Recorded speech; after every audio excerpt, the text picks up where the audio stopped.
বুক cafe বুক রিভিউয়ের আজকের পর্বে আমি জলফড়িং সারসংখ্যা থেকে একটি উপন্যাস আপনাদের সামনে শেয়ার করব, যে উপন্যাসের গল্প ইত্যাদি নিয়ে আলোচনা করব। তার আগে অবশ্যই জলফড়িং 1425 জানাই যে এমনিতে কীরকম হয়েছে। দেখতেই পাচ্ছেন নৈরিত প্রকাশন থেকে এসেছে এটা, এবং এই বইটার বেশ কিন্তু মোটা, পত্রিকা হিসাবে যথেষ্ট মোটা। তবে এবছরে যেটা আমার খারাপ লেগেছে, পৃষ্ঠার কোয়ালিটি খুব পাতলা করেছে। এতটা পাতলা আগে কিন্তু হতো না, রিসেন্টলি এতটা পাতলা হয়েছে, যেটা আমার ভালো লাগেনি। দাম অনেকটাই ঠিক আছে, অন্যবার 240-50 টাকা থাকে, এবারে সেটা 290 টাকা বেড়ে হয়েছে। কিন্তু পৃষ্ঠার কোয়ালিটি খারাপ হয়েছে, যদিও ছাড়টার দিয়ে একটা ঠিকঠাক দামে আসছে, তবুও আমি বলবো যে এই দামে আগে কিন্তু ভালো পৃষ্ঠা আমি পেয়েছি। আচ্ছা, সূচিপত্রে এখানে উপন্যাসগুলো রয়েছে। উপন্যাসে দেখতে পাচ্ছেন পিন্টু মামা নিয়ে উপন্যাস রয়েছে। আমি একে একে সব উপন্যাসই রিভিউ করব আস্তে আস্তে। পরিদাদুর সঙ্গে মহাকুম্ভে বলে জয়দীপ চক্রবর্তীর লেখা বিশেষ উপন্যাসটিকে আমার পড়ার ইচ্ছা আছে, কারণ পরিদাদু নিয়ে আমি আগেও পড়েছি। আজকে আমি ফ্লুরোসেন্ট মার্কার নিয়ে আমি বলবো, যেটা দীপান্বিতা রায়ের রেনোভেটো সিরিজের মধ্যে পড়ছে। এবং এই রেনোভেটো সিরিজের আগে আপনারা গল্প অনেক পড়েছেন, যেরকম আপনি পড়ে থাকতে পারেন ভানুপ্রতাপের রেসিপি, কিংবা পড়ে থাকতে পারেন বড় মার বাক্স, আর একটা পড়ে থাকতে পারেন কর্কট চক্র বলে। তো এরকম নামের, এবং আর একটা রয়েছে শিশু সাহিত্য সংসদ থেকে বই প্রকাশিত হয় রেড ড্রাগন নামে, ওই বইটাকেও পড়ে থাকতে পারেন। ওটাও কিন্তু একটা উপন্যাস, রেনোভেটো সিরিজের কিশোর সাহিত্যের ওপরে উপন্যাস, গোয়েন্দা গল্প। তো এছাড়াও গোয়েন্দা কাহিনী, বড় গল্প ইত্যাদি রয়েছে। তো প্রবন্ধ সব মিলিয়ে এইটা একটা বেশ মোটা সংখ্যা। ভেতরে কালার পেজ রয়েছে কিছু কমিক্সের সময়ে, অন্যান্যতে সব ব্ল্যাক অ্যান্ড হোয়াইট পেজ রয়েছে। মোট পৃষ্ঠার সংখ্যা হচ্ছে 555 মতো, অর্থাৎ 555 পেজের মোটা একটা, দেখতেই পাচ্ছেন যে একটা সাহিত্য সংস্করণ আপনারা পেয়ে যাচ্ছেন, যেখানে ভ্রমণ, ছোট গল্প, বড় গল্প ইত্যাদি সমস্তই রয়েছে। মূলত এই বিভিন্ন উপন্যাসগুলোর জন্যই জলফড়িং বিখ্যাত, কারণ জলফড়িংয়ে এতগুলো বিখ্যাত সিরিজ থাকে। এবং আপনারা জানবেন যে দীপকাকু ঝিনুকের সিরিজও কিন্তু মানে থাকে এই জলফড়িংয়ে। দীপকাকু ঝিনুকও কিন্তু দেখতেই পাচ্ছেন যে এই যে রংভানে হত্যা রহস্য, সুকান্ত গঙ্গোপাধ্যায়ের দীপকাকু ঝিনুক সিরিজটাও কিন্তু খুব বিখ্যাত হয়ে থাকে। তো সব মিলিয়ে এবারে আমরা একটা সিনপসিস আলোচনা করে নিয়েছি। এবার আমার মনে হয় যে সরাসরি চলে যাওয়াই ভালো। তো আমি বুকমার্ক রেখেছি আপনাদের সুবিধার জন্য। রেনোভেটো সিরিজটাকে আমি আলোচনা করছি আজকে। খুবই এক্সাইটিং একটা ব্যাপার, কারণ আমরা রেনোভেটো সিরিজ সবসময় পড়তে ভালোবাসি, দারুণ একটা গল্প সবসময় আমাদের উপহার দেয়। তো সেই জায়গা থেকে ফ্লুরোসেন্ট মার্কার গল্পটি কেমন হয়েছে, উপন্যাসটি কেমন হয়েছে সেটা জানাই। তবে জানানোর আগে বলে রাখি যে এখানে আমরা যে দুটো চরিত্রর কথা পাচ্ছি তাদের সম্পর্কে একটু বলে রাখি। প্রথমজন হচ্ছেন রেনেসা মিত্র, যাকে আমরা রেনো নামে চিনি, আর দ্বিতীয়জন হচ্ছেন বেটো মানে হচ্ছে বিতান চক্রবর্তী এবং রেনেসা মিত্র দুজনেই কিন্তু যাদবপুর বিশ্ববিদ্যালয়ে বর্তমানে পড়াশোনা করছে। গল্প অনুযায়ী, কনটেক্সট অনুযায়ী রেনেসা বা রেনো কিন্তু ক্যারাটেতে ব্ল্যাক বেল্ট, এবং সে যথেষ্ট ফুর্তি, মানে সব কিছুতে দেখায়, এবং খুব মানে কি বলবো, প্রত্যেক বিষয়ে কিন্তু যথেষ্ট উপস্থিত বুদ্ধিও রাখে।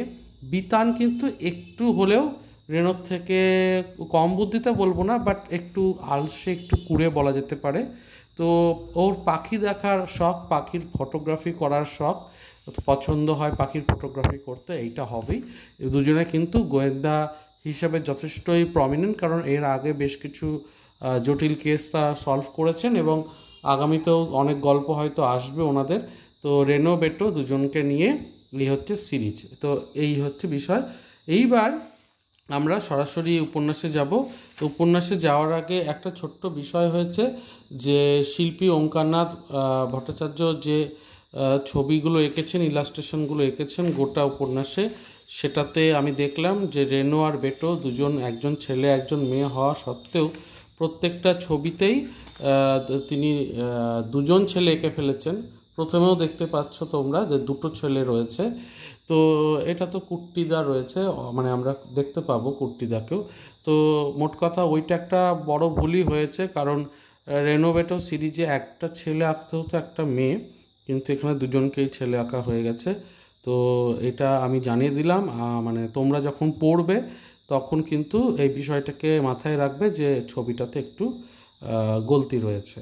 তো এবার ওনারা তাড়াহুড়োতে কেন চেক করেননি, এবং আপনারা মানে সকলে জানো তোমরা যে পূজাবার্ষিকী খুব তাড়াতাড়ি বেরোয় এবং চেক করার বিষয় খুব কম থাকে। ইনফ্যাক্ট আমি পড়ার সময় দেখেছি অনেক জায়গায় বানান প্রচুর ভুল রয়েছে, অনেক জায়গায় স্পেসের প্রবলেম রয়েছে, ঠিক জায়গায় স্পেস পড়েনি এরকমও হয়েছে।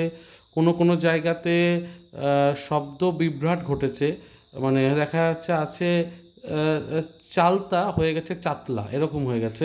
তো এরকম বিষয়গুলো রয়েছে। তো হ্যাঁ, এই টুকটাক ব্যাপারগুলো কিন্তু ঘটেছে। আর আমার শুধু না, অনেকজনই আমাকে কমেন্টে জানিয়েছিলেন যে জলফড়িংয়ে এবার নাকি প্রচুর ভুল পাওয়া যাচ্ছে। তো যাই হোক, সব মিলিয়ে আমি একটা ব্যাপার বলে দিলাম, এবারে শুরুটা করছি। তো গল্পটা শুরুতে যাওয়ার আগে বলবো যে গল্পটা শুরু হচ্ছে বার্নপুরে। বার্নপুর আর আসানসোলকে বলা হয় যমজ শহর, কারণ দুটোই একই রকমের দেখতে, এবং মূলত স্টিল কোম্পানি এবং ইত্যাদির জন্য বিখ্যাত হচ্ছে বার্নপুর।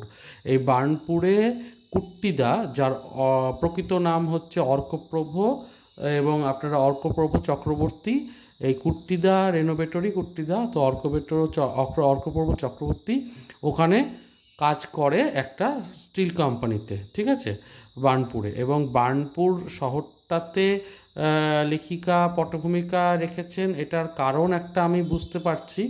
কারণ ছোটোবেলাতে দীপান্বিতা রায়ের বেট অনেকটা সময়ই বার্নপুরে কেটেছে। তো কাজেই বার্নপুর শহরটাকে তার অনেকটাই চেনা, কাজেই পটভূমিটা বার্নপুরে রেখেছেন। সেটা একদিক থেকে বলা যেতে পারে যে উনি ওনার ছেলেবেলার জায়গাগুলোকে এখানে দেখাতে চেষ্টা করেছেন। তো লেখিকার সাথেও কিন্তু এটা মিল রয়েছে। আচ্ছা, এবারে ব্যাপারটা হচ্ছে কুট্টিদা যখন একটি আয়রন স্টিল কোম্পানিতে চাকরি করছেন বার্নপুরে, বার্নপুরে একটা পার্ক রয়েছে, যেটা প্রকৃতই রয়েছে।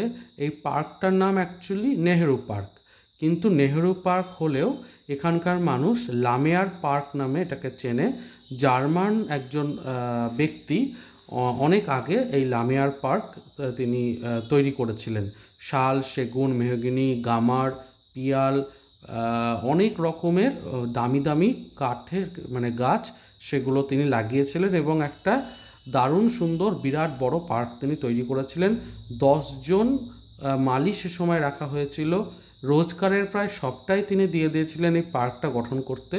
এবং এই পার্কটা জুড়েই সমস্ত গল্পটা, সেজন্য এই পার্কটাকে নিয়ে আলোচনা করছি। তো এই পার্কটাতে পরবর্তীতে শচীন সরকার নামে একজন আসেন, যিনি এই গাছগুলো রক্ষণাবেক্ষণ করেন, এবং সেটি খুব সুন্দরভাবেই তিনি করেছিলেন।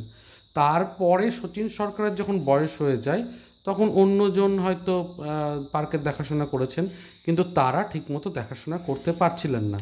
এবং বিগত কিছুদিন ধরেই পার্কে গাছগুলো দেখা যাচ্ছিল একটু সমস্যায় ভুগছে। কী সমস্যা না, গাছগুলো আস্তে আস্তে শুকিয়ে যাচ্ছে। মোটা গাছ, মেহগিনি, শাল, সেগুন, যেগুলো দামি গাছ এতদিন ধরে ঠিকঠাক ছিল, সেগুলো শুকিয়ে যাচ্ছে, নষ্ট হয়ে যাচ্ছে, পাতা হলুদ হয়ে আসছে। এবং গাছগুলো একটা সময় কি হচ্ছে, দামি দামি ওরকম গাছগুলো যখন মরে যাচ্ছে, তখন গাছগুলো কেটে সেগুলোকে ওখানকারই একজন রয়েছেন যিনি কাঠ বিক্রি মানে গ্রহণ করেন ইত্যাদি, বাবন ঘোষ নামে, তার কাঠগোলাতে নিয়ে যাওয়া হচ্ছে, প্রাচার করে দেওয়া হচ্ছে কাঠগুলো। তো এইখানেই রেনোভেটোকে কুট্টিদা বলবে যে তোরা চলে আয়, এখানে মনে হচ্ছে কিছু একটা খটকা লাগছে, এত পুরনো গাছ কি করে নষ্ট হয়ে যেতে পারে হঠাৎ করেই। তো তোরা যদি আসিস তাহলে ব্যাপারটাকে একটু রিসার্চ করতে পারিস। কারণ ইতিমধ্যে কুট্টিদা এই বিষয়টা নিয়ে একটু এগিয়েছিল, এবং একদিন হঠাৎ করেই লরি পেছন থেকে এসে তাকে চাপা দিতে চেষ্টা করে, কোনো রকমে কুট্টিদা বেঁচে গেছিলো। এখন কুট্টিদার ওপর হামলা চলছে, কুট্টিদা ওই গাছগুলো কেন মারা যাচ্ছে সেটার ওপরেই খোঁজ খবর করছে। আবার পার্কে ওভাবে গাছ মরে যাওয়াটাও রহস্য। এবং দেখা যাচ্ছে যে বেশ কিছু জন মিলে একটা অ্যাকচুয়ালি এখানে একটা চক্র চলছে, ওখানে একটা বলা যেতে পারে সিন্ডিকেট চলছে, যেটা ওই গাছ নিয়ে গাছগুলোকে নষ্ট করে দামি দামি কাঠগুলো কিনে নেওয়া এবং পার্কটাকে পুরো বন্ধ করে দিয়ে সেখানে অন্য কিছু তৈরি করা, এরকম একটা। তো এটা একটা বিরাট সিন্ডিকেট রয়েছে, সেই সিন্ডিকেটটাকে রেনোভেটো এসে ধরবে। এবার ব্যাপারটা হচ্ছে এখানে প্রশ্ন এক, কিভাবে গাছগুলো মারা যাচ্ছে, কেন মারা যাচ্ছে। দ্বিতীয় হলো যে গাছগুলোতে যদি বিষ প্রয়োগ করা হয় তাহলে তার ছাপ পাওয়া যাবে, কিন্তু মাটি পরীক্ষা করে দেখা যাচ্ছে কোনো বিষ নেই, এবং গাছের পাতা ইত্যাদিতেও দেখা যাচ্ছে বিষ কিছু নেই। তাহলে গাছগুলো মরছে কী করে? এবং এই যে পার্কটাকে নষ্ট করা, ধ্বংস করা, এটার পেছনে কার কার লাভ থাকতে পারে, এই সমস্ত প্রশ্ন নিয়ে রেনোভেটও আসবে, এবং একটা বেশ সুন্দর ভেতরে গল্প রচনা হয়েছে, এবং ফাইনালি সেই কারণটাও জানানো হয়েছে যে কীভাবে গাছটা অ্যাকচুয়ালি মারা যাচ্ছে।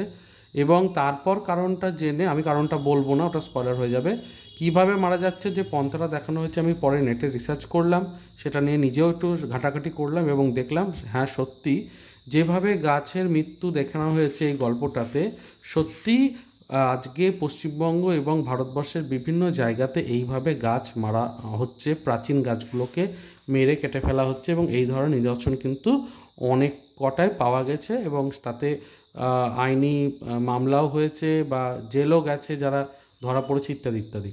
তো ওই বিষয়টাকেই তুলে ধরা হয়েছে এখানে। কাজেই বলা যেতে পারে এবারের গল্প কোনো পার্থিব বস্তু নিয়ে যতটা না, তার থেকেও বেশি একটা প্রকৃতি প্রেম নিয়ে, গাছ বাঁচানো নিয়ে। আগে আমরা রেনোভেটো সিরিজে দেখেছি ভানুপ্রতাপের রেসিপি, যেখানে রেসিপি চুরি নিয়ে উদ্ধার ছিল, একটা রেসিপিটা উদ্ধার করা নিয়ে। দ্বিতীয় ছিল বড়মার বাক্স, যে গল্পটাতে আমরা বিখ্যাত পেন্টিং নিয়ে দেখেছিলাম, অবন ঠাকুরের পেন্টিং নিয়ে আলোচনা ছিল।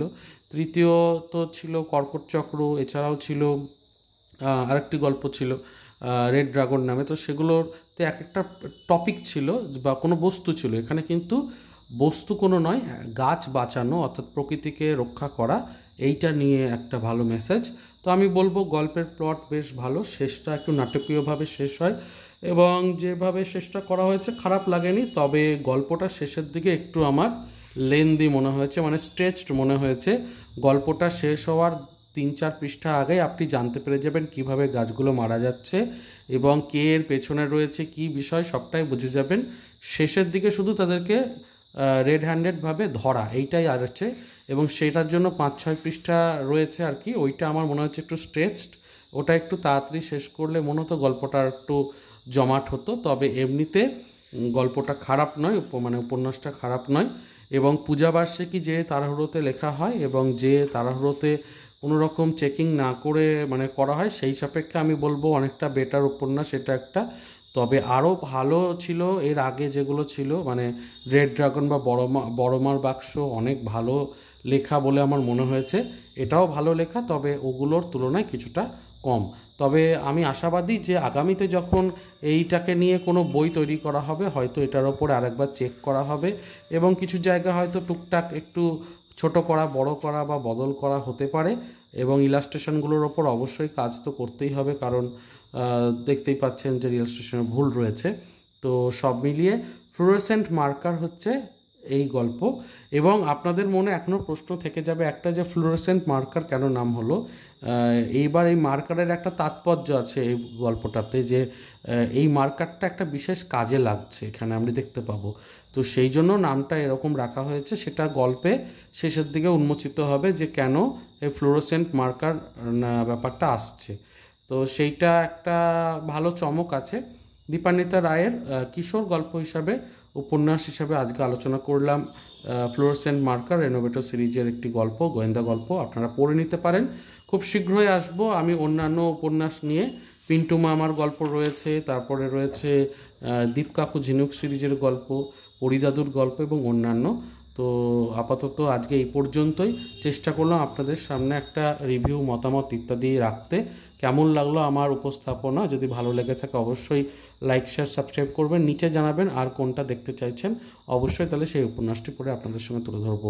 আশা করছি ভালো লেগেছে ভিডিওটা।